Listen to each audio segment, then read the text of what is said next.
Okay, I just opened the top of this and I glanced in, and right here you can see it's already got a ding in it.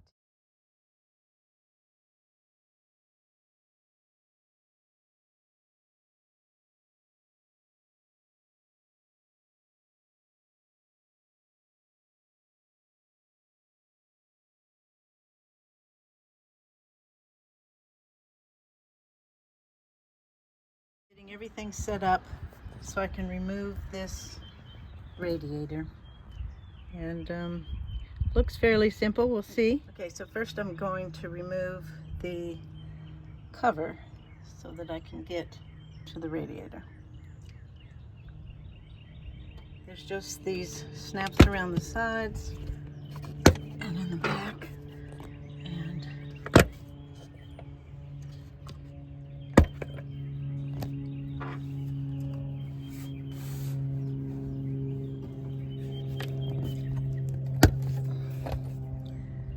these. Everything you turn to the left, loosen, right, tight.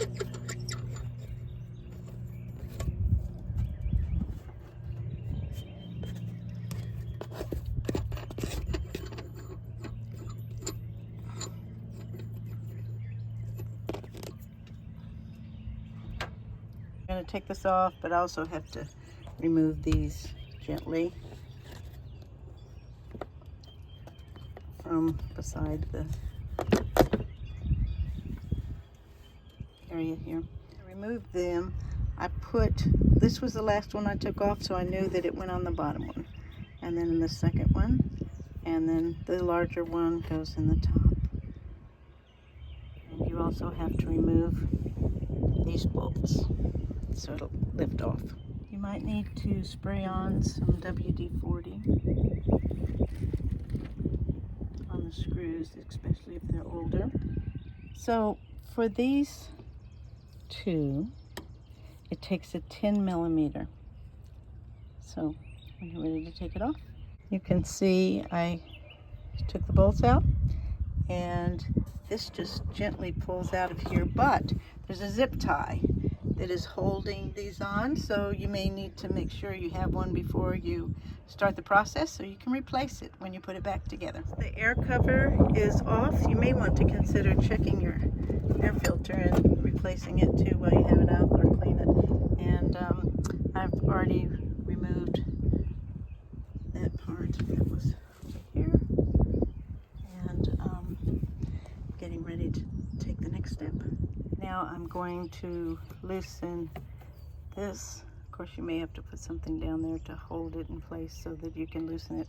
I had to spray it again. It loosened pretty easily, so just take that off. The next step is to use your 10 millimeter again to loosen these and take it off, because obviously you can't remove the radiator without removing the braces that are on top of it. So I've sprayed these too. If you don't have WD-40, the Blaster multi-purpose lubricant will work, and these have been on there a while, so spraying them a little bit in advance has helped a lot. It made everything come off a lot easier, and once again, the 10 millimeter has been the most handy so far. Putting all my pieces like how they were arranged so that it'd be easy for me to find.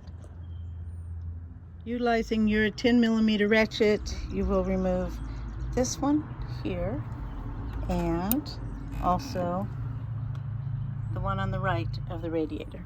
After loosening this bolt with your 10 millimeter, make sure you don't lose the little washer on it. Can you see the little washer? That's that ring around there. So I took my pliers, squeezed these two together, and it loosened it enough, and I pulled that off.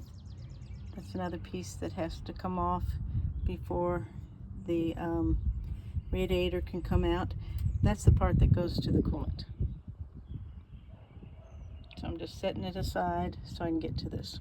Now that most of this is disconnected and unscrewed, next thing is to take this off of the radiator. It's the fan cover. In order to take the fan cover off the top of the radiator, it just takes your Phillips screwdriver. When you remove these screws, don't lose your washer. And what it is this is the cover for the fan blade that's over the radiator. So I unscrewed both, the one that was here and the one that was here. Once I took my screws out of the top of the fan blade cover, there and there, you'll have to look down here, and I don't know, but this, if you look right along here, right there's the next screw that comes out on both sides. You'll just have to feel for it. I sprayed a little bit of stuff on it to loosen the bolts, or the screws. So this little screw took a smaller screwdriver instead of the standard one, in order to get this screw out of this fan cover that was right here, because there's not much room to work in between these two objects. Okay, so I disconnected this drain hose from there. I was able to loosen this bottom side on the right, well, the left if you're standing above, but when you're under the truck, it's on the right, underneath the fan. And because it's got to be loose in order to pull it up over the top, the rest of it. And I'm still waiting for this one stubborn bolt right here that has some rust. Okay, I've got everything disconnected from the radiator, and so I'm going to lift this fan cover out gently. So I lifted the fan cover off. This is it. You see, I loosened one side and the other side still connected. One last screw to undo this hose, and I will have this out.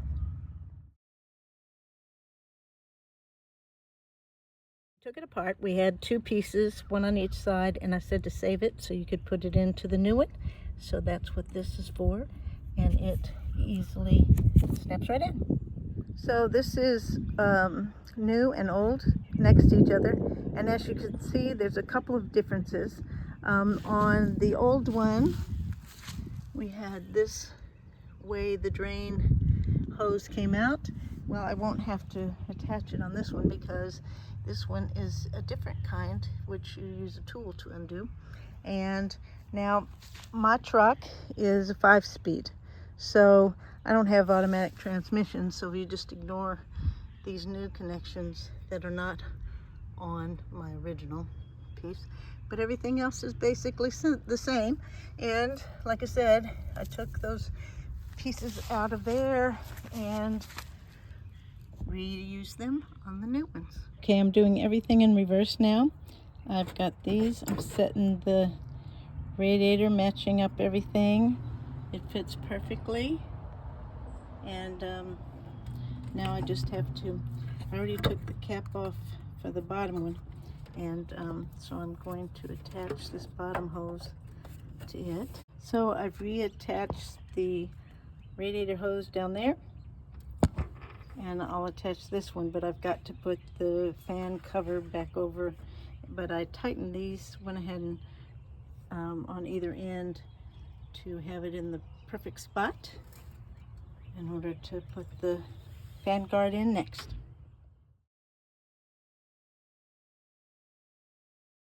So I've almost got everything back in. It goes a little faster if you have electric screwdriver. Anyway, so I reattached this, and there's a little place it goes through here, back onto here. Reattach this.